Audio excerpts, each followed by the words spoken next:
Hey, it's Matt from Old Yankee Speed Company. I'm here at Manchester Vehicle Storage in Manchester, Connecticut. I want to show you guys my new project.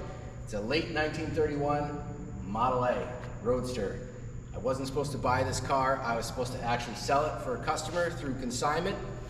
And we started talking about what it was going to sell for and all that. And he threw a price out there and I said, I'll buy it. And now it's mine. So with that being said, we're not going to leave it stock. We're going to build this thing using our new AV8 kit, as well as some other parts that we make.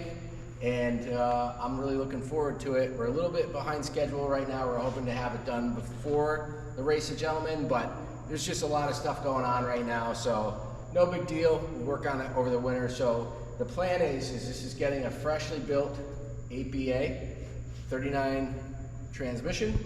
It's got a 39 rear end that's been re-geared to 325 gears. Millworks did that for me. Originally it was a 378 rear and it was behind the T5. So with the 39 transmission, I wanted to have a little bit more highway ability. So we did 325s. I actually really wanted to do 354s, but nobody had them. So 325 should be just fine for that. The car is very solid. I haven't even washed it yet. You got like cat prints and God knows what else walking around all over it. I mean, I've had it for quite a few months now. One of the things that really like kind of popped out about, you know, wanting this car, why I was attracted to it, is because it really just has the right look. So it was kind of like a no-brainer. Front end is getting, our good friends at Roadster Supply are giving us a drop axle for it. I have actually a stock dropped chrome axle, which I'd love to use, but because this car has a stock cross member in it still, and I don't want to start cutting up the frame by putting a lowered cross member in there, I just don't think I'm going to get the drop that I want with the tires that I have without doing a pretty heavy drop. So Roadster Supply sells a, looks like a 32 heavy axle, but it's set up for a stock Model A, and it's forged and not cast, which was a big plus. That's basically why I was like, yeah, sure, let's do it.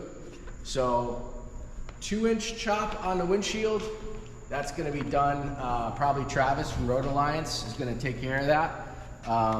Gonna obviously chop the top a little bit to compensate for the chopped windshield. F1 steering column and box, 40 standard wheel. I have a Aristocrat dash for this car, which will eventually go in here, which I'm pretty excited about. I actually got the correct one too with the round speedo setup. Big thanks to Russ for that one, for hooking me up with that. Yeah, that's pretty much it. You can follow along with this build. It'll be on Instagram, and we'll probably put it up on the Millworks website as well. Long term, we'll probably put a gas tank in the rear, get rid of that gas over your waist thing that always kind of bothered me. And I'll probably do a 12-volt conversion, but for now, we're gonna leave it 6-volt. We're gonna leave the gas tank where it is, and we're just gonna get this thing built and enjoyed. So you can check out all our products on the Millworks website. It's millworkshotrod.com. We're on Instagram at Old Yankee Speed Co. We're also on Instagram with Millworks Hot Rod. Follow along, hit like, hit subscribe, and we'll see you soon.